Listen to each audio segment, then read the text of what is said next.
President Trump, welcome back to Meet the Press. Thank you very much. Thank you so much for being here to mark your first 100 days in office. It has been an incredibly busy 100 days. You've signed more than 140 executive orders. You've been focused on the border, the economy, foreign policy. What is your biggest goal in the next 100 days? Well, I think we're going to see a lot of results. We've already seen them on the border. We have the best border in the history of our country. It was 99.999. And nobody ever thought that was possible. In fact, Biden, if you remember, said he has to get legislation. And I said, no, you just need a new president. And I guess I was right. We have the best border we've ever had. We're doing great on illegal immigration. We are being hit hard by judges that I think they're trying to take away the power of the presidency. I was elected in a massive landslide and a big vote. We won the swing states. We won the popular vote. We won the district votes by tremendous numbers. We won everything. And one of the primary reasons I was elected was to get people out of our country that were allowed. We have prisoners. We have murderers. We have terrorists in our country. We have people from mental institutions that are seriously insane. They all came in through Biden's open border policy, and I was elected to get them out and to seal the border, but to get them out.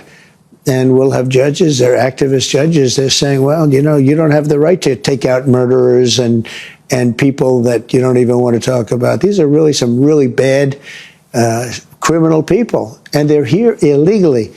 So, you know, they talk about your next question will be due process, but they talk about due process, but do you get due process when you're here illegally?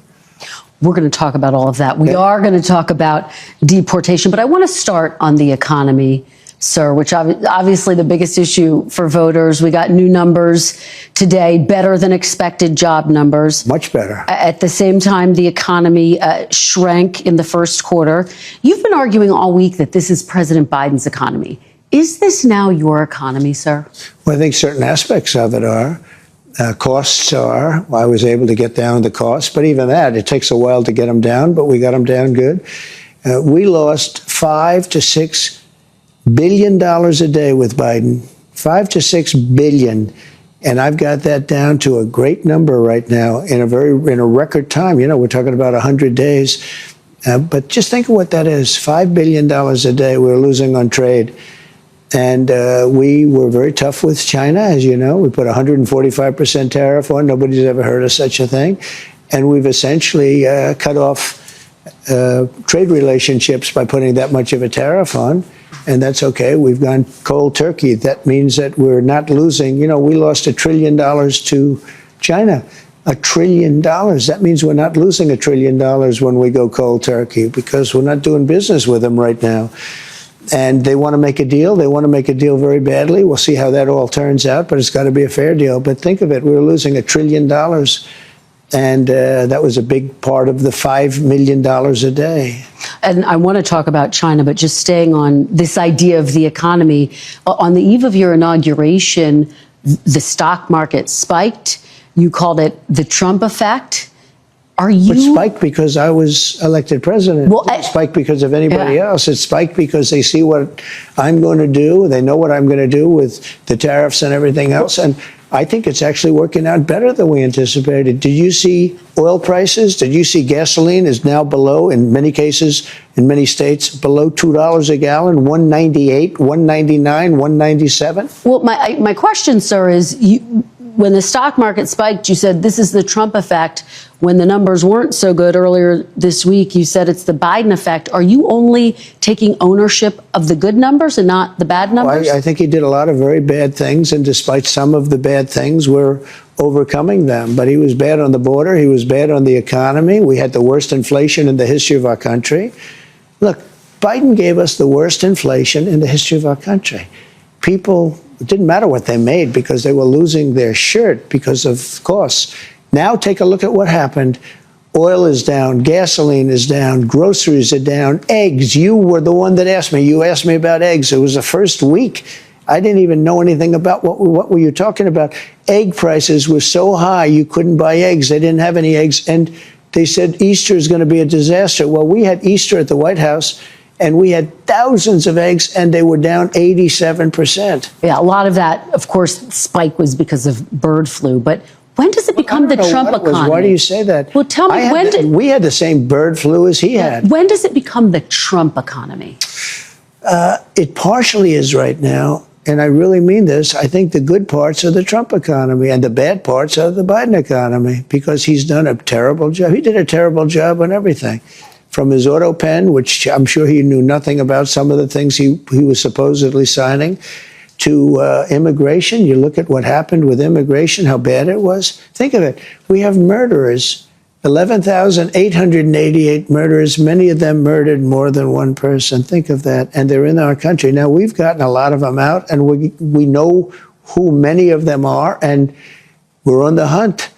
But why would anybody do that? Why would anybody, who could do such a thing where they'd allow hundreds of thousands and even millions of people into our country who are criminals and murderers at the highest level? Who would do this? But, sir, you acknowledge when you announced your tariffs, for example, the stock market dropped. It's been volatile. It has since gone up. It is, do you take responsibility for that? Yeah. Do you take responsibility when it drops? Ultimately, I take responsibility for everything, but I've only just been here for a little more than 3 months.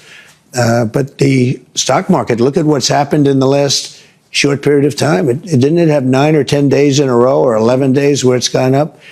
And the tariffs have just started kicking in, and we're doing really well psychologically. I mean, the fake news was giving me such press on the tariffs. The tariffs are going to make us rich. We're going to be a very rich country. So let's talk about the tariffs. And I want to ask you about something you said this week. Got a lot of attention. You were at your cabinet meeting. You said, quote, I'm going to quote what you said, maybe the children will have $2 instead of $30. Yeah. And maybe the $2 will cost a couple of bucks more than they would normally. Are you saying that your tariffs will cause some prices to go up? No, I think the tariffs are going to be great for us because it's going to make us rich. But you said some dolls are going to cost more. Isn't that an acknowledgement that some prices will go up? I don't think a beautiful baby girl that's 11 years old needs to have 30 dolls. I think they can have 3 dolls or 4 dolls. Because what we were doing with China was just unbelievable. We had a trade deficit of hundreds of billions of dollars with China. When you say they could have $3 instead of $30, are you saying Americans could see empty store shelves? No, I'm not saying that. I'm just saying they don't need to have $30. They can have 3. They don't need to have 250 pencils. They can have 5.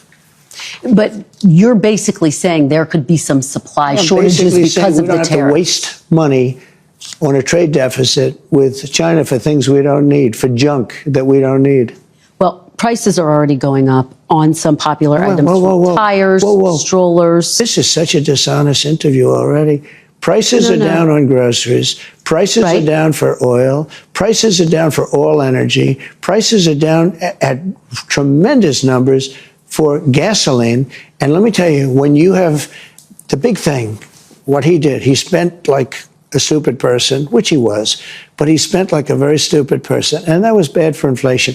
But what really killed us with inflation was the price of energy. It went up to $3.90, even $4, and in California, $5 and $6, right? Okay. I have it down to $1.98 in many states right now. When you go that much lower on energy, which is ahead of my prediction, because I really thought I could get it down into the 250s. We have it down at $1.98 in numerous places. But when you say costs are going up, even mortgage rates are going down. Well, but let me give you some examples. These are actual examples. So you're saying the prices that are going down, some prices are going up. Tires, strollers, some clothing in the wake of your tariffs. Excuse me, that's peanuts compared to energy. Energy is 60% of the cost. But, sir, you campaigned on a promise to bring prices down on day Well, I don't know. When you say strollers are going up, what kind of a thing? I'm saying that gasoline is going down. Gasoline is thousands of times more important than a stroller someplace. But what do you say to Americans who say they voted for you because they want and they need relief right now? And they're getting it. Right now? What about those even mortgage rates? different items I just Mortgage rates are going down, despite the fact that we have a stubborn Fed. But you said even dolls could cost a couple bucks more. Maybe they might, But you don't need to have, as I said, $35. You can have 2, 3, 4 and save a lot of money. We don't need to feed the beast. I guess you're talking about this transition cost. How long should people expect that transition to last, Mr. President? I can't tell you that. I can tell you that we're making a lot of money. We're doing great. Again, we're losing more than $5 billion a day. $5 billion a day. You don't talk about that. And right now, we're going to be at a point very soon where we're making money every day. Look, how soon? We were losing hundreds of billions of dollars with China. Now we're essentially not doing business with China. Therefore, we're saving hundreds of billions of dollars. Very simple. You take me to my next question, which is about China. They've been making a number of public statements. Very positive statements the last 24 hours. Well, and most recently, they said before talks could happen, the U.S. would need to remove unilateral tariffs. Would you consider dropping the tariffs to get China to the negotiating table? No. First of all, you're giving me a statement that was said a week ago. You're not giving the statement that was said today. I have May 2nd Chinese Commerce Ministry. Do you know what they said today? The U.S. wants to negotiate. It should show sincerity by preparing to take actions in correcting its mistakes and canceling the unilateral tariffs. They made, first of all, they made numerous statements. Yes, they've made numerous statements. You know how many people speak for China? It's like 50 they've made numerous statements. I can give you a statement for any occasion. Yes. But they said today they want to talk. Look, China, and I don't like this, I'm not happy about this, China's getting killed right now. They're getting absolutely destroyed. Their factories are closing. Their unemployment is going through the roof. I'm not looking to do that to China. Now, at the same time, I'm not looking to have China make hundreds of billions of dollars and build more ships and more army tanks and more airplanes. So you're not, just to be very clear, you're not dropping the tariffs against China to get them to the negotiating table. Those tariffs are staying on. Why would I do that? Would you lower them? At some point, I'm going to lower them because otherwise you could never do business with them. Yeah. And they want to do business very much. Look, their economy is really doing badly. Their economy is collapsing. So small businesses say they are being hurt by the Chinese tariffs, and some could be forced to shut down. And many businesses are being helped. Are you considering tariff relief for small businesses? Why do you always mention that, you pick up a couple of little businesses? What about the car business? They're going to make a fortune because of the tariffs. Do you know that the union, the head of the union, who was no fan of mine, Sean Fain, I guess his name is, right? He didn't endorse me. The Teamsters did. A lot of people did. A lot of unions did. But he didn't. He couldn't stand me. Now he's saying, wow, what's Trump's done for the automobile? I can't believe it. I assume he's going to probably now say, the next thing he can say is, I endorse this guy. He's the greatest I've ever seen. He can't believe it's happened. He said, we've been waiting 40 years for somebody to do what Trump is doing. So why don't you mention the big car industry instead of mentioning somebody that's doing strollers? Well, I'm just asking you about small businesses. Are there any discussions about giving any relief to small businesses? They're not going to need it. Okay. They're going to make so much money. Are these tariffs? If you build your product here.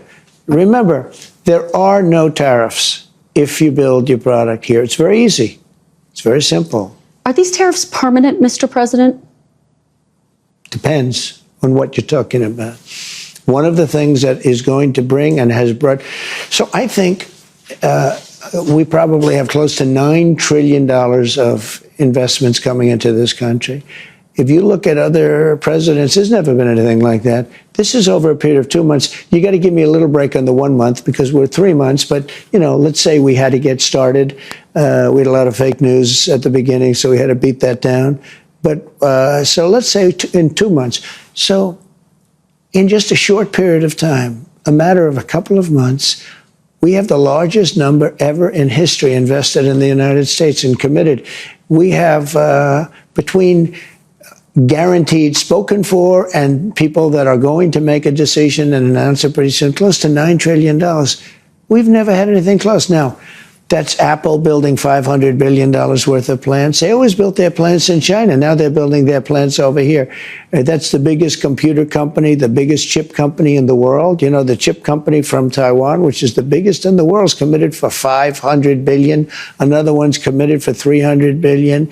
We have companies, nobody's ever seen anything like it. And let me tell you the other thing, very importantly, automobile companies, plant after plant after plant, Toyota, Honda, Ford, General Motors, Stellantis. I mean, nobody's ever seen anything like it. And I don't like this, but it happens to be. They're stopping work in Mexico and they're stopping work in Canada and they're all moving here. This is important, though. You're not taking the possibility that these tariffs could be permanent off the table. Some of them. Oh, I wouldn't do that, because if somebody thought they were going to come off the table, why would they build in the United States? Let me ask you You about, understand that, right? Yeah, but that's why I'm asking, because there's a lot of, I think, uncertainty for CEOs, for business owners. They want to know, are these tariffs permanent? I think there's only uncertainty in the fake news. I don't think there's uncertainty. I mean, I've been very rigid, very strong on it, but I will say I'm flexible. Like with respect to parts made outside of the country, I gave the automobile companies a little extra time. You know, you're talking about 15% and then 10% of the parts put in a car. I gave them a little extra time without penalizing them. And I did that only to help, companies. We're looking to help companies. We want them to thrive and to hire a lot of people. And that's what's happening. Let me ask you about some of what Wall Street has said. Some people on Wall Street have expressed concerns that the possibility of a recession is increasing. And I want to know what you think about that. Are you comfortable with the country potentially dipping into a recession for a period of time if you are able to achieve your long-term goals? Well, you say some people on Wall Street say, well, I tell you something else. Some people on Wall Street say that we're going to have the greatest economy in history.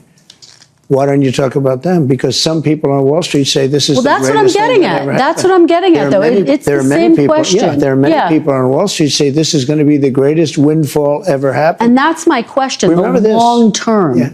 Is it okay in the short term to have a recession? This. Look, everything's okay. What we are, I said, this is a transition period. I think we're going to do fantastically. One of your colleagues on another fake news station, ABC, said, do you guarantee 100% that a certain person is going to do a fantastic job as, let's say, Secretary of Defense, okay? Because that was the question. I said, what kind of a question is that? Do I guarantee 100%? Nobody guarantees 100%. But I will say this. I think we're going to have an economy the likes of which we've never had before. My 4 years were phenomenal, as you know, the stock market. In fact, even though we had to go through the COVID thing, that horrible situation with COVID, we did numbers. And when I handed it over, the election was rigged. And because of that, we have a lot of problems, by the way. But when I handed it over, what happened? The market was higher than it was previous to COVID coming in. Yeah. Nobody could believe it. The stock market I'm talking about. I don't want to look back, but you did take your case to court about that. Back. You took your case to court about your allegations against the election. Let me ask you, There's no question about it. The election was rigged. The facts are in, and it's still being litigated. Let's go. You did take your case to court more than 60 times and didn't win those cases. I won a lot of court cases. Just to button that up, though, sir. Just to button that up. What are you talking about? How worried are you? Are we talking about the election Let's talk about here and now. Let's talk about the election of 2020. Let's not talk about. Let's talk about here and now. Are you worried about a recession? No. Okay. No. I think we're going to have the greatest economic. I mean, are you worried it could happen? Do you think it could happen? Anything can happen, but I think we're going to have the greatest economy in the history of our country. I think we're going to have the greatest economic boom in history. Let me ask you about this call to Amazon founder Jeff Bezos this week in response to a report that Amazon was going to display tariff costs next to product prices. Are you going to punish CEOs who increase their prices because of tariffs? I think what is a great misnomer is the word tariff in many cases. It's not, to me, I don't view it as a tax. I view it as an incentive for people to come into the United States and build plants, factories, offices, a lot of things. I think it's an incentive, but the thing that's not known is if you look back and see, oftentimes like China or Vietnam or other countries, not just China, because China's an abuser, but there are other abusers. Many of them are friends, the so-called, I say friend and foe, and friend is oftentimes worse than foe. But what people don't understand is, and this is a lot, the country eats the tariff, the company eats the tariff, and it's not passed along at all. Well, some CEOs are saying they're going to have to pass it on. So how do you deal with those CEOs? But the company, how do you deal with those CEOs? China is eating the tariffs right now. What do you say to those CEOs who are saying we might have to pass this on to the consumer? Well, they say that because maybe it's to their advantage to say it. Will Maybe you punish them? No, because you know what? I want them to build plants in the United States. That way they don't have any tariffs. See, tariffs will, and not only will, look at what's happened. In 2 months, we're close to $9 trillion of investment. We've never been anywhere near that. What did you say to Jeff Bezos? He's just a very nice guy. We have a relationship. I asked him about it. He said, well, I don't want to do that. And he took it off immediately. So he changed course. And will you take that same tactic with other CEOs if you I'll feel always like call people if I disagree with them.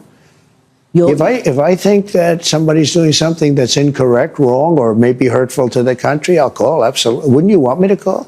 Biden wouldn't call because he didn't know what was happening, but I do. Takes me to my next question. Today's strong jobs report likely means, not clear, but likely means the Fed is less likely to lower interest rates. Well, he should lower them, and at some point he will. He'd rather not because he's not a fan of mine. He just doesn't like me because I think he's a total stiff. And, it's just one of those things. He should lower them. And I wish the people that are on that board would get him to lower because we are at a perfect time. It's already late, but he should lower interest rates. Do you rule out removing Fed Chair Jerome Powell? I'm not, I get to change him very quickly anyway. It's in a very short period of time. In 2026. You're not going to you don't have plans to remove him before 2026 when his time's up? That was a total, why would I do that? I get to replace the person in another short period of time. Okay. This week, you reshuffled your national security team. Yeah. You moved National Security Advisor Mike Waltz to UN ambassador. Just to remind our viewers, Waltz, of course, started that unsecure text chain where sensitive information was shared. Mr. President, was that move a punishment? No, I just think he'll do a nice job in the new position. Marco's doing an outstanding job. No, Marco's very busy doing other things, so he's not going to keep it long term. We're going to put somebody else in. But I think Mike was, as you know, he's a fine guy, and I think he'll do a very good job. Knows the countries, knows leadership. And I think he'll do a very good job at the United Nations. And in the meantime, Marco's really doing something special.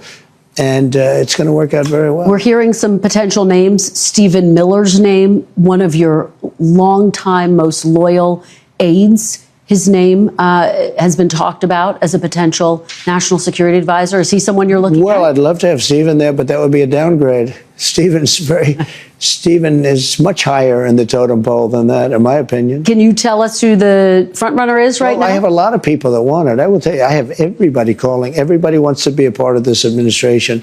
So at some point we'll, probably do that. There's a theory, Henry Kissinger did both.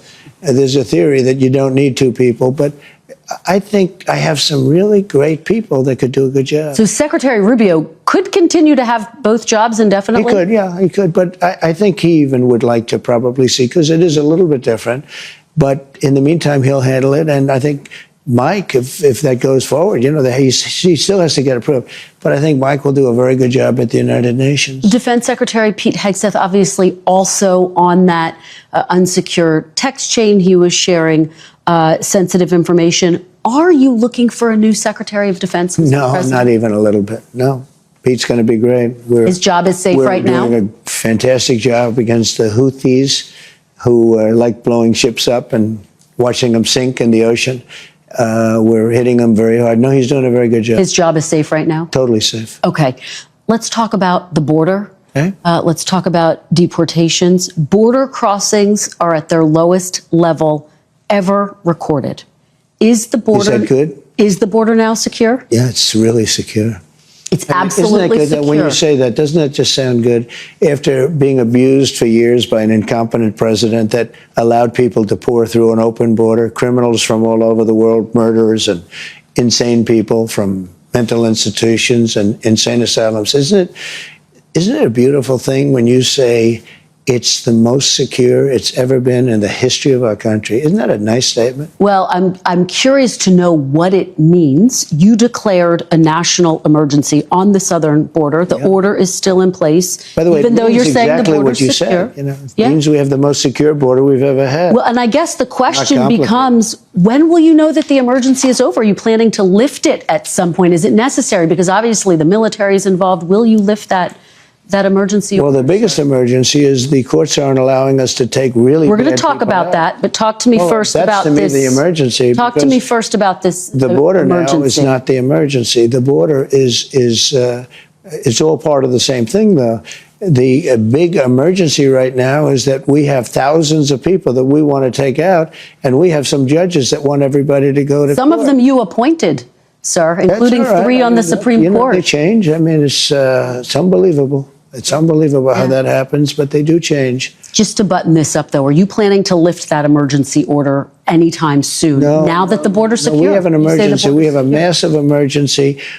Overall, it's an overall emergency on immigration. And if the courts don't allow us to take people out, if we had to have a court case, think of it, every single person, we have millions of people.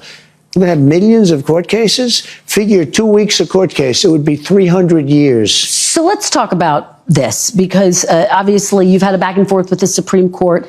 In a 9-0 decision, the Supreme Court directed your administration to facilitate the return. You've talked about this in the past, of Kilmar Abrego Garcia from a prison in El Salvador, whose deportation your administration called an administrative error. You said in a recent interview you could bring him back, but you won't. Are you defying the Supreme Court, sir? No, I'm relying on the Attorney General of the United States, Pam Bondi, who's very capable, doing a great job, because I'm not involved in the legality or the illegality. I have lawyers to do that, and that's why I have a great DOJ. We have a great one. We had a very corrupt one before. Now we have a great one.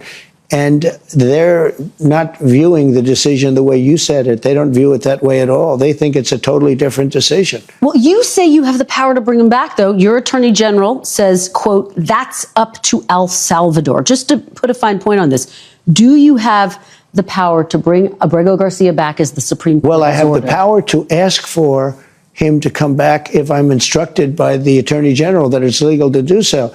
But the decision as to whether or not he should come back will be the head of El Salvador. He's a very capable man. Well, you know, and your attorney general has said the issue is with that word facilitate. Will you seek clarification from the Supreme Court? Do you need to go back to the Supreme Court? We may do that. I was asking about that. We may do that.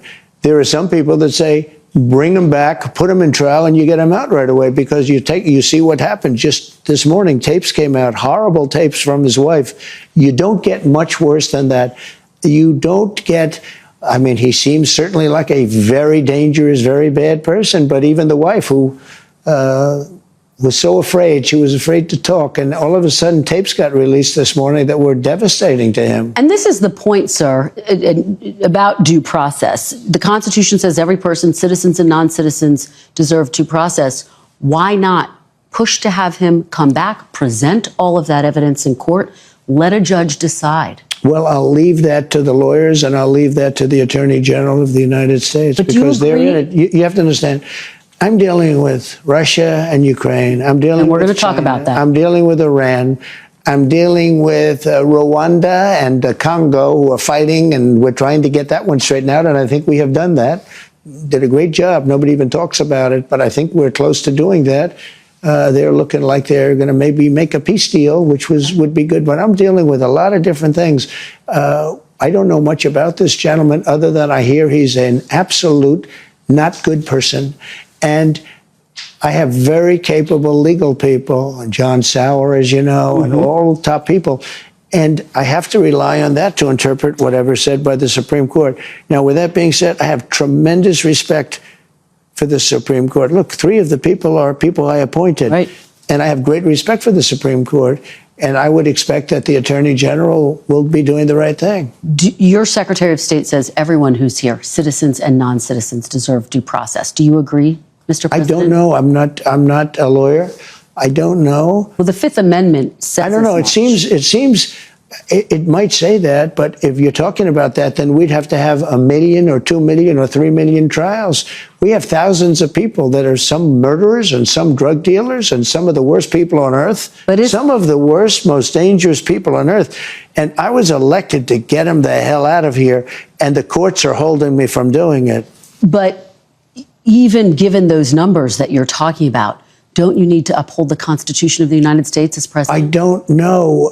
I have to respond by saying again, I have brilliant lawyers that work for me, and they are going to obviously follow what the Supreme Court said. What you said is not what I heard the Supreme Court said. They have a different interpretation. Is anyone in your administration right now in contact with El Salvador about returning Abrego Garcia to the United States? I don't know. You'd have to ask the Attorney General that question. Okay.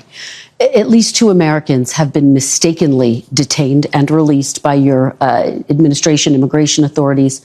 Mr. President, should lawful residents of this country start carrying paperwork with them when they leave their homes? I don't think that'll be necessary, but what you're not saying is that many people have been killed, maimed, badly hurt by illegal immigrants that came over that are from prisons and from jails and from mental institutions, and they're hurting our people. And if we don't get them out, we're not going to have a country for long. We need honest, we need honest media, and we need walls. We need to have borders. And by the way, I built a lot of walls, and if we didn't do that, we wouldn't be able to have those. You know, we would not be able to have the kind of numbers if I wasn't successful in building hundreds of miles of wall. Very quickly, sir, the last time you and I spoke in December, you said that you would consider working on getting Dreamers legal status. Dreamers, of course, those who were brought here illegally as children. Where do those efforts stand? Is that a priority for you? Well, it's not a priority for the Democrats because every time we talk about it, they don't want to talk about it because I guess they like it as a political issue, but they're not good at political issues because they still want to have men playing women's sports. Well, Republicans do control Congress right now, Mr. President. But the Democrats don't. Are you going to make Dreamers a priority? Well, you'd need for that, you would need to have support from Democrats, and we have no support from the Democrats. Have you had any discussions about Dreamers? Yeah, we've had discussions. We would do something. I'd love to put in beautiful immigration for everybody. But the Democrats don't want to approve anything. All they want to do is knock out a tax bill. We're trying to get approved right now, the biggest tax cut in the history of our country. And if it doesn't get approved, it's a 68% tax increase, and that's what the Democrats want. They want a 68% tax increase. It's rather incredible. And I do want to talk to you about your legislation, but let's talk about DOJ very quickly. DOJ has fired and then rehired thousands of federal workers, including FAA employees in charge of aviation safety, specialists working on nuclear weapon safety. What do you say to those who believe Elon Musk's chainsaw approach has jeopardized the safety and security of Americans? Well, he found $160 billion worth of fraud, waste, and abuse. I mean, I think he's done an amazing job. I think his people have done an incredible job. They're brilliant people. They know the computer. I actually asked him, what's their big trait? He said they're unbelievable at computers. In other words, you can't fake them out because these people are, in many cases, crooks. But it was fraud, waste, and abuse. They found, your question should be asked a different way. Were certain things found? Yes. How much? $160 billion. Think of what $160 billion is. He found $160. He said he'd find $2 trillion. Well, we're not finished yet. Mm-hmm. We're not finished yet. Do you think the work continues even though he's leaving? He said sure. He's leaving behind some very brilliant people. They were on television last night. They're super high IQ people. I like high IQ people. The Democrats don't have many of them. Let me ask you about some news that broke. You are threatening to rescind Harvard's tax-exempt status. Yeah. And yet directing the IRS to investigate and rescind a university's tax-exempt status is contrary to what's in the federal law. The law says you can't do this. Do you think you're following the law? Well, I tell you, I'm going to just follow what the lawyers say. They say that we're allowed to do that, and I'm all for it. But everything I say is subject to the laws being 100% adhered to. Are you willing to take this to court if it becomes a court fight? You're going to sure. take it that far? We've won a lot of cases. All right, let's talk about some of the other actions you've taken over the past 100 days. Last month, you directed your Attorney General, Pam Bondi, to review 2 people who you perceived to be your political adversaries. And yet you told me in December that you would not direct the Justice Department to investigate your political foes. What changed? Well, no, I just look at people, and I'm not directing anybody. They looked at these 2 people. They might have known it, or they might have heard it from 2 years ago. One person said, he knew me so well. He was, I think, on CNN or MSDNC, but they're both failing networks. You're happy to know, even though one of them, I guess, is related to you in one form or another, although they're trying to cut him loose as fast as possible. But it was well known that this one person, it was almost like he was my brother. I don't even know who he is. Maybe he was there. Maybe he was in the Oval Office a few times as a surrogate for, somebody in some form of government, along with 25 other people that sat in the back of the room or stood in the back of a room. I have no idea who this guy is. And he's out there. And then he did a book called Anonymous. I think that's really subversion. I think it's spying. It's something really bad. But you passed an executive order calling for your Attorney General to investigate that. For a long time. And the other one said that the election was so wonderful. It was it turned out it wasn't a wonderful election. It was a corrupt election. Well, let me ask it this way, sir, because when we talked in December, I asked you, what is your message to people who didn't vote for you? Let me remind you of what you said. You said, I love you, and we're going to all work together. How does pursuing your political foes help to unify the country? Did I really say I love you? You really did. That's a direct quote. Yeah, I'm sure you're right, but I'd like to see. I promise I'll show it to you. I'll show you the tape. Look. How does that help to unify the country? I want to treat people fairly, whether they voted for me or not. I want to have a unified country. It's very hard because the media is so fake, including, like even the way you ask questions. Every question is asked in a negative vein. There's a toy company that took a toddler's, whatever. But you don't talk about the fact that gasoline is down at numbers that nobody believes possible. You know why they're down, by the way? Drill, baby, drill. We're drilling like crazy right now. We try to make sure every question is fair, Mr. President. Look, every question you ask says a very negative slant. No, but look, I'm just curious. I'm fine for responding to you. I don't think you're very difficult at all to respond to be honest with you. But you know what? You should ask some positive things like, sir, it's amazing what you've done with gasoline. Because you know what? Gasoline's big business. A stroller is not big business. To this question, Mr. President, you said you wanted to unify the country. Does going after political foes undercut that goal? No, not at all. No, we want honest people. Okay. I think you have to do that. We want honest people in this country. Let me ask you big picture. People who have lived in countries like the Philippines, Hungary, Russia, they look at some of your actions going after civil service, going after universities, law firms, the media. They say it's out of an authoritarian playbook. What do you say to those who believe you are taking the country down an authoritarian path? Well, there you go again. Why don't you ask it a different way? Many people wanted to come into our country. Many people love Trump. I won the election. They didn't win the election. I got a lot more votes than they did. I won the popular vote. I won all 7 swing states by a lot. A lot of people were surprised. I said, I think you could win 4, maybe 5. No, I won all 7, and I won by a lot. And I won, actually, I think there was a lot of hanky-panky going on, but it was too big to rig. That's the good news. It's too big to rig. But let me just say, so when you make these statements about, people say this, well, they had their chance at the election and they lost big. So you should ask the question differently. You should say, what about the people that want to be in this country? What about the people that love this country? But what do you say? I'm asking it on behalf of those people, to give you a chance to respond to them. What do you say to those people, sir? Those people are going to be very happy. They're going to have to see some results. And I think we had a great 100 days. There are a lot of people that say it was unprecedented. It was an absolutely unprecedented 100 days. And I hope that they're going to be right. Do you see dissent as an essential part of democracy? It's a part of democracy. It is. Is it an important part of democracy? Yeah, you're always going to have, Kristen, you're always going to have dissent. There's nothing you're going to do about that. Am I going to get 100% unified? It would be a strange place. I can't even imagine it where 100%. Look, you have people that are good people. They're very smart people. And they honestly believe we should have open borders and the entire world should be allowed to pour into our country. I think it's a 95-5 issue, but they believe it. They're not even bad people. Some of them are bad. You have people that honestly believe that men should be allowed to play in women's sports.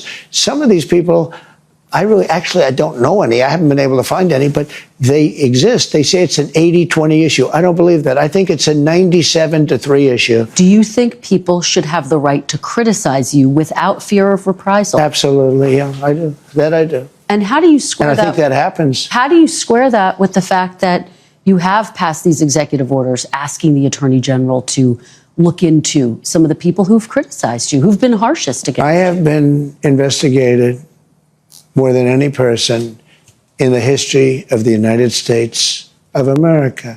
I've been investigated more than the late, great, as I say at my rallies, Alphonse Capone. Alphonse Capone was a nasty man. He was the highest level gangster. And I have been investigated more than Al Capone, more than anybody. These people are evil people, and I won. And I'll tell you what, all I want to happen is for the Department of Justice and the FBI. Pam is great and Cash is great. I think they're two great people, but they're their own people. They want to do a fantastic job. And all I want to do and all I want to ask for is that they be allowed to do their job. I'm not telling them to do anything, and I believe I have the right to do it. I'm, in theory, the top law enforcement officer as the president. We went over this once before, and it turned out I was right. But I'm not looking to use that. We have two great people, and we have many, many incredible people under them, and I just want them to do their job and do it well. Let me ask you about something I don't think you've been asked much about, which is you've branded your own cryptocurrency. The coin's values actually surged recently after you announced that top holders would be invited to have dinner. I don't even know that. What did it surge to? What did it surge to? Yeah, what's it worth? You might as well tell me, because I have no idea. Well, it surged. It surged. I will find it. Hold on one second. 5.2 or 58%. So 58%. To what number? That's not bad. 14.32. What? Billion? No, dollars per cryptocurrency. $1 billion? No. What's the number? I mean, what is the amount? The meme coin's value hit a peak of 75.35 on January 19th. But that doesn't mean anything. And that's before your inauguration, and then it surged. Look, I'm in favor of crypto. Let me just ask you, what do you say to those who argue that when they hear that, they worry you're profiting from the presidency? I'm not profiting from anything. All I'm doing is, I started this long before the election. I want crypto. I think crypto is important because if we don't do it, China's going to. And it's new. It's very popular. It's very hot. If you look at the market, when the market went down, that stayed much stronger than other aspects of the market. But I want crypto because a lot of people, millions of people want it. I don't know if you know that Biden went after it violently, and then before the election, he changed his tune entirely. His head of the SEC, everybody changed their tune. You know why? Because there were hundreds of millions of people that are participating in crypto, and they wanted to get their votes. So you're not profiting off of the cryptocurrency? I haven't even looked. Has your family? I'll tell you what, look, if I own stock in something and I do a good job and the stock market goes up, I guess I'm profiting. But who really profits is somebody like Nancy Pelosi, who uses inside information. She worked for $175,000 a year, and that's at the high end, and she's worth $150, $200 million. Okay? You ought to look at Nancy Pelosi, and you ought to look at some of these politicians that are stone cold crooks. I was very wealthy when I came in. Being president, I probably cost me money if you really look. In fact, I do something that no other president has done. They think maybe George Washington has done. I contribute my entire salary to the government, back to the government. So will you contribute anything you earn from crypto back to the government? If that happens? I never thought of that. I mean, should I contribute all of my real estate that I've owned for many years if it goes up a little bit because I'm president and doing a good job? I don't think so. Okay. But I've done something that surprisingly, they say nobody else has done, no other president has done. And it's a substantial salary. It's like $500,000 a year or $550,000 a year, 4 years, a couple of $1 million. I gave it to the government last time. I never got a story saying I gave it. Nobody cared if I gave it. I guarantee if I didn't give it, there'd be a big story. But no other president, they say, with the possible exception of George Washington, and they haven't been able to find those records. And we've had wealthy presidents before, but no other president has contributed the salary. And they told me before this that you will probably be asking me whether or not I'm going to contribute my salary again, but you haven't asked that. Are you going to? Yes. You are? Okay. Yes, I am. Okay. Well, I appreciate we just made news there. Let's talk about foreign policy, sir. Yeah. You just signed a minerals deal with Ukraine. It's a sign, it seems, that the United States is invested in Ukraine's future. The Secretary of State told me this is a very critical week. Are you any closer to reaching a peace agreement between Ukraine and Russia? I hope so. How would you characterize I do believe it? we're closer with one party and maybe not as close with the other, but we'll have to see. I'd like to not say which one we're closer to, but we did do a deal for the American people that was good. We were able to get rare earth. You know, the Europeans are getting paid back. They have a loan. We didn't. Biden just gave them $350 billion. He has no idea where the money is, what happened. And at least we'll, in one form or another, get our, I don't feel so foolish. And remember this is Biden's war. This was a war that was never going to happen if I were president. This is a horrible, horrible war. And I get to see shots of soldiers through, satellite that are just so terrible. 5,000 soldiers are being, 5,000 soldiers a week on average are dying. They're not American soldiers. But I want to solve the problem. They're Russian soldiers and they're Ukrainian soldiers. And if I can save 5,000 souls, I just love doing it. How long do you give both countries before you're going to walk away? Well, there'll be a time when I will say, okay, keep going, keep being stupid. When does that come? Are you close to it? Sometimes I get close to it and then positive things happen. Okay? So I hope it gets done. Your close ally, Senator Lindsey Graham, has a sanctions bill against Russia. If you get to that point, Mr. President, where you're prepared to walk away, will you sign that sanctions bill? Well, it depends on whether or not Russia is behaving toward coming to a peace. We want a peace deal. We want Russia and Ukraine to agree to a deal. We think we're fairly close, and we're going to save a lot of people from being killed. We save a lot of money, too, because we're spending money like, Europe is spending a third of the money that we're spending. And it's more important for Europe than it is for us. Biden had no control. He just sent money over there willy-nilly. Nobody had any idea what was happening, why they were doing it, why they were sending it.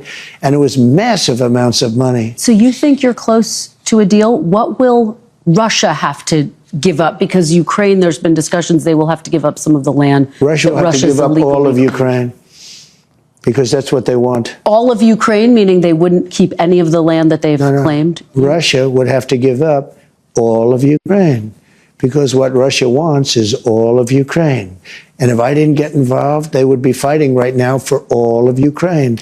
Russia doesn't want the strip that they have now. Russia wants all of Ukraine. And if it weren't me, they would keep going. Do you know that the European Union leaders have asked me to call Putin so many times because he doesn't return their phone call? You posted on social media he might be tapping you along. Might be. Did you misread him? But you might be tapping me along, too, when you tell me how nice an interview this is going to be. So, I'm used to being tapped along. Did you in any way misread Vladimir Putin? Did I what? Misread him, now that you're saying that. Well, I'll tell you about that in a month from now or 2 weeks from now. I have no idea. I can tell you this. His ambition was stopped to a large extent when he saw that it was me that was now leading the charge, because he wasn't dealing with anybody in Europe. He wasn't calling him back. Do you know that I asked him, I said, did Biden ever call you in 3 years? Did Biden ever call? He said he never called. You know, Biden didn't call him one time. And all these thousands of soldiers, hundreds, millions of soldiers are dying, and people, not only soldiers, people dying in the cities and the towns, and the whole heritage of that country is being blown apart. I mean, the country's heritage is being blown apart. You know the steeples, those beautiful spires that you see, you know the most beautiful in the world? Yeah. Almost 95% of them are laying in smithereens, all broken up and so sad, laying all over the ground because they were shot. It's really a bad situation. And he didn't get one phone call from Biden. The war would have never started. And by the way, for 4 years, it didn't start. I was there for 4 years. It was the apple of his eye. This was the apple of Putin's eye. There was no chance he would have gone in. What's the red line for you? At what point do you say, that's it, we're walking away? Well, you'll know. I mean, there'll be a time when I may say that. And if I do, there may be something I can't, maybe it's not possible to do. There's tremendous hatred, just so you understand. Kristen, we're talking tremendous hatred between these two men and between, you know, some of the soldiers, frankly, between the generals. They've been fighting hard for 3 years.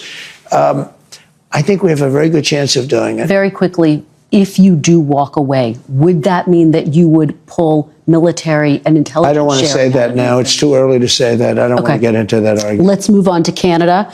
You have long talked about making Canada the 51st state. There's obviously a new Prime Minister of Canada, Mark Carney, who you spoke to after his victory. He says that you didn't talk to him in that call about making Canada a 51st state. No, he called me. He was very nice, and I congratulated him. He had a victory.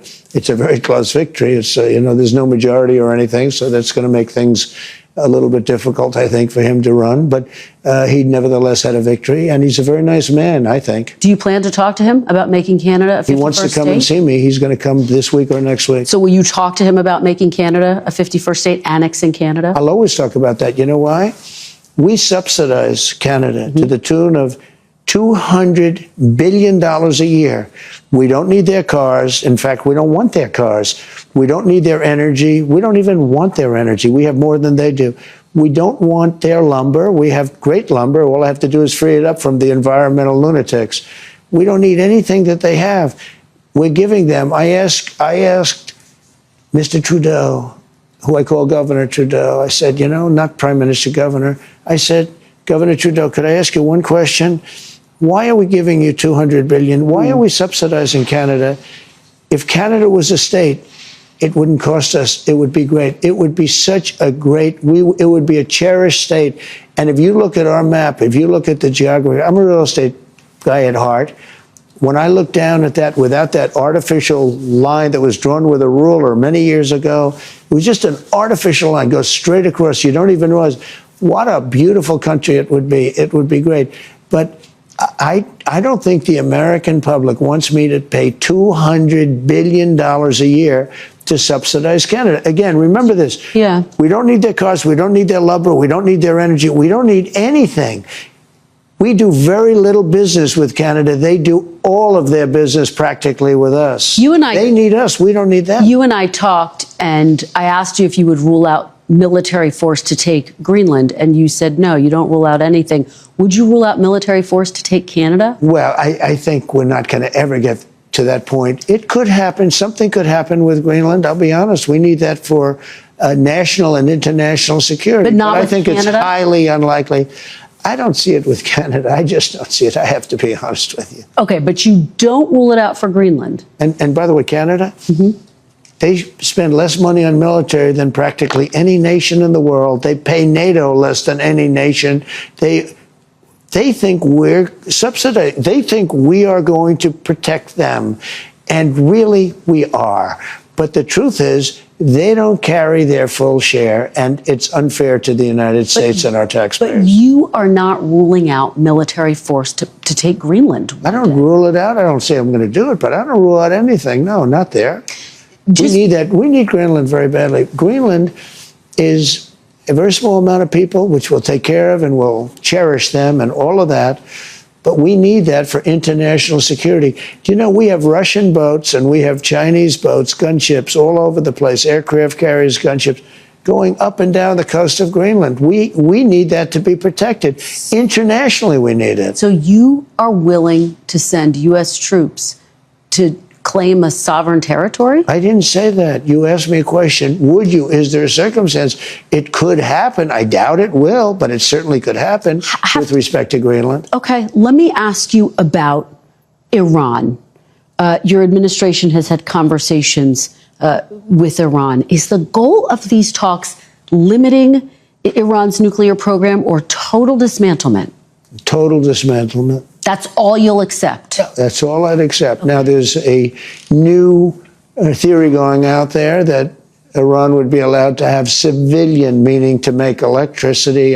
But I say, they have so much oil, what do they need it for? But, I've seen it with other states where they're looking to do something and they have a lot of oil. Iran has tremendous energy. I put sanctions, if you know that. I put pretty strong sanctions on 2 days ago on the oil. The sad part is that if Biden didn't get involved, if we had a competent president, you would have never had the attack on Israel. October 7th would have never taken place. Hamas would have had no money because Iran was broke. And now in a period of 4 years during the Biden administration, they became very rich. They have over $300 billion cash in the bank. And they had no money. They were ready to make a deal with me. And it's very sad. Because of this rigged election, they didn't do it. Just another thing you can mark down to a bad election. It's interesting what you're saying, though, because Secretary Rubio has said that he would accept, or the idea is there is an openness to accepting peaceful civil nuclear program. Well, that's what people, I didn't say anything contradictory. I said that people are talking about that. And this is something that's really pretty new in the dialogue. And I'd have to be, my inclination is to say, what do you need that for? You have a lot of oil. So you want total dismantlement, bottom line. I think that I would be open to hearing it. Civilian energy, it's called. But, civilian energy often leads to military wars. And we don't want to have them have a nuclear weapon. It's a very simple deal. I want Iran to be really successful, really great, really fantastic. The only thing they can't have is a nuclear weapon. Okay. If they want to be successful, that's okay. I want them to be so successful. And the Iranian people are incredible. I just don't want them to have a nuclear weapon because the world will be destroyed. Just to recap, we're talking about your desire to claim Canada, Greenland. What do you say to people? You forgot the Panama Canal. Panama Canal. What do you say to people who say they voted for you because they wanted you to end foreign conflicts, not start new ones? I don't see that as conflict. I think that's good for our country, those things. Look, the Panama Canal was taken over by China, effectively. Now China seems to have left, but the Panama Canal, think of this deal. We built the most expensive object we've ever built in the history of our country. That was Mount McKinley. They just took away, I just gave them back the name, but McKinley made the money. Teddy Roosevelt spent the money. McKinley gets very little credit, but he made, how he made the money? Through tariffs. He was the big tariff president. Okay, but forget that. We built the Panama Canal. It was the most expensive thing. It would be the equivalent, like almost $2 trillion today. We've never spent it. And it was very successful. And Jimmy Carter gave it away for $1. Panama insists Panama says they do control the canal, but we have a couple more questions left tonight. Panama said what? A little wrap. Panama said what? Panama says they still control it. I know you're saying China. Panama says they still control it. If you would have gone there about 5.2 months ago, every single sign on the Panama Canal, with the exception of about 15% of them, was in Chinese. Yeah. Let me ask you, because we're nearing the end, just a couple more questions here. I'm not complaining. You keep saying to me like I'm rushing. No, you're not, and I really appreciate it. I don't want to rush you. I don't want to make you nervous. Thank you. The Trump Organization is selling hats that say Trump 2028. Yeah. Are you seriously considering a third term, Mr. President, even though it's prohibited by the Constitution, or is this about staying politically viable? I will say this. So many people want me to do it. Mm-hmm. I have never had requests so strong as that. But it's something that, to the best of my knowledge, you're not allowed to do. Mm-hmm. I don't know if that's constitutional that they're not allowing you to do it or anything else, but there are many people selling the 2028 hat. But this is not something I'm looking to do. I'm looking to have 4 great years and turn it over to somebody ideally a great Republican to carry it forward.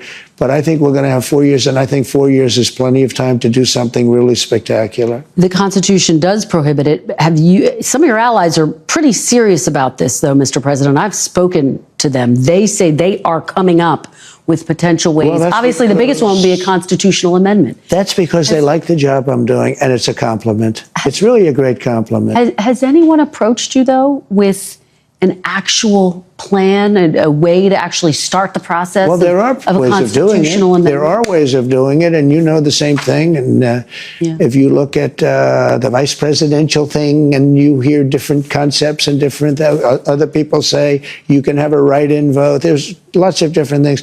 With all of that being said, I want to be a great president. I will have served. Hopefully, everything will go well. I feel very good. I just did a physical.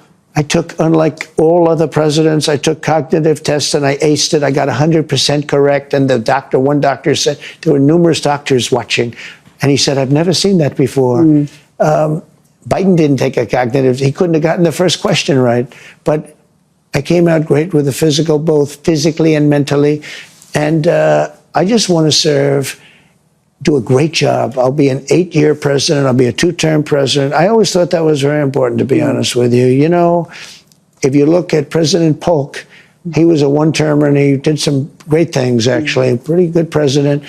And I'm not saying you can't do that, but there's something about being a 2-term president that was very important to me. And just to put a button on it, has anyone in an official capacity presented you with, sir, here are some ideas by which you could actually get a constitutional amendment? In a capacity of being a big supporter, many people have said different things, but I'm not looking at that. You haven't had official meetings about it? No. And just so you said, 4 years is a long time. I have almost 4 years. All of these things that we've done more than any president, and even you might admit that. Nobody's done the extent of the things that we've done. Nobody's done this in essentially a little bit more than 3 months. As they say, 100 days. I'm looking to do a great job as president and set the country on the right track, because if I didn't win, this country would have failed. We would have been a failed nation. You have built a political movement that has transformed the Republican Party. It's transformed the country, quite frankly. Political movement in history, MAGA. Make America great again. When you look to the future, Mr. President, do you think the MAGA movement can survive without you as its leader? Yes, I do. What gives you confidence? I think it's so strong, and I think we have tremendous people. I think we have a tremendous group of people. We talked about a number of them. You look at Marco, you look at JD Vance, who's fantastic. You look at, I could name 10, 15, 20 people right now just sitting here. No, I think we have a tremendous party. And you know what I can't name? I can't name one Democrat. I mean, I look at the Democrats, they're in total disarray. They have a new person named Crockett. I watched her speak the other day. She's definitely a low IQ person. And they said, she's the future of the party. I said, you have to be kidding. I don't know what they're going to do. And I really believe in a two-party system. Because it's good to be challenged. It's really good to have a two-party. You know, it's good. Being challenged is okay. It keeps you sharp. I don't know what they're going to do. They have nobody. Bernie's 87 years old or something. And you know, Biden is the worst thing that ever happened to old people, because he was grossly incompetent, and I think maybe for artificial reasons. You know, he had operations and things, so maybe that's an artificial. But I know people that are unbelievably sharp, and they're older than 87. But I watch Bernie Sanders. He's a nut job, but he's still sharp. He's sharp as he's the same guy he was. He hasn't gone down. But Biden is really, he's the worst thing to happen to old people. I know that you are only 100 days in, but as we sit here today, who do you see as your successor, Mr. President? Well, it's far too early to say that, but I do have a vice president, and typically it would be, and JD's doing a fantastic job. He would be at the top of the list? It could very well be. I don't want to get involved in that. I think he's a fantastic, brilliant guy. Marco is great. There's a lot of them that are great. I also see tremendous unity. But certainly you would say that somebody's the VP. If that person is outstanding, I guess that person would have an advantage. But I think the other people would all stay in unbelievably high positions. But, it could be that he'd be challenged by somebody. We have a lot of good people in this party.